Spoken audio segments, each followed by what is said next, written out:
Hi everyone, this is Jared with Classmist. Hope you're all doing well today. This is a tutorial on how to set up your student list. This is a super important part of the process because it sets the foundation for your entire Classmist spreadsheet. So you want to make sure it's done correctly and accurately. And so you'll see it's pretty generic. Got the student last name, first name, grade, teacher, family number, bus number, and transportation type. You can download this template from our website. There's also a link down in the description to get there directly as well. And so what you want to do first is download your student roster from your student management system if you have one.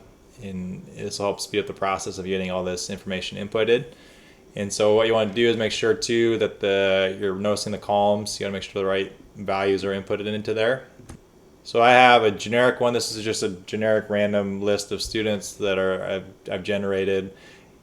Yours might look like this. You just want to make sure when you do download that roster that's in Excel friendly format. And so this one has last name, first name, teacher, and grade. So I can't quite just copy and paste everything straight over. So I'll show you how I'll go about doing that. So you want to click on A2, hold the mouse button while still holding it, scroll over to the B column, and then just start dragging straight down. And everything, you'll notice once I get to the bottom, I let go of the mouse, everything inside is gray. That tells me that I selected everything I wanted. You either can click Control C, or you right click and click copy. That lets me know that, hey, this dotted box means I've copied it correctly. Everything inside of it's going to be what I can paste. So I'm going to go back over to my student list template, click on that A2 Excel, go down to the paste options and click this values, which is the 1, 2, 3 in front of the clipboard. This is important because we don't want to mess any of the formatting up on this template. So now we'll go back and get our grade. Same thing, that D2, I click, hold the mouse, go straight down. Once I get to the bottom, Control C, or the right click. Now I'm gonna right click, paste values. Do it one more time with our teachers to get this all inputted in the correct spots. So there we go. We got all that generic information then that we do need, and you can do it in a kind of a fast, efficient way. So the next columns are super important: the family number, bus number, and transportation type. These are basically designating how the student normally gets home, whether it's a family pickup, which means a family member is coming to school either in a car or they're walking to campus to get their student. Bus means they are riding the bus, and then there's also an option for walkers that are just walking by themselves. There's no family member coming to get them. They might be walking with another sibling at the school. They might be walking with a group of friends and that kind of thing. And so what you want to do now is, now that you got all this student information in here correctly, you want to go through and start to input. Say this student is a family pickup, but then they also sometimes ride the bus, which sometimes happens. So say, I know usually there's sometimes families that they'll come pick up a couple days a week, but then also the student rides the bus a couple days a week. You want to make sure both of those columns are filled in the event that happens.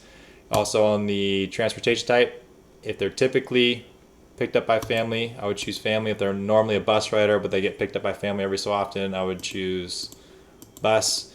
And then from there you start going down the list. I encourage with the family number. It depends on how your school layout is. Some schools have given different numbers to different parking lots. Some have just gone straight 1 to whatever that number there is. So whatever's going to work for your school, you can definitely customize it in that way. And so what I've done is gone ahead and create an example with this stuff filled in, which I'll show you here. So again, same student list, same all the information, and I've just gone down and kind of start to organize and put some different numbers in. You'll notice all these in the transportation column were filled out. That's super important. Otherwise, a student will be kind of mixed up. You'll see too, if for example, a student did get missed on accident, it'll show up as red. So they can kind of give you a visual that, hey, I need to make sure I have the correct thing chosen. You can also, even if a student is a walker, you can also assign them a family number or a bus number. With the family numbers, you want to make sure it's unique to each family.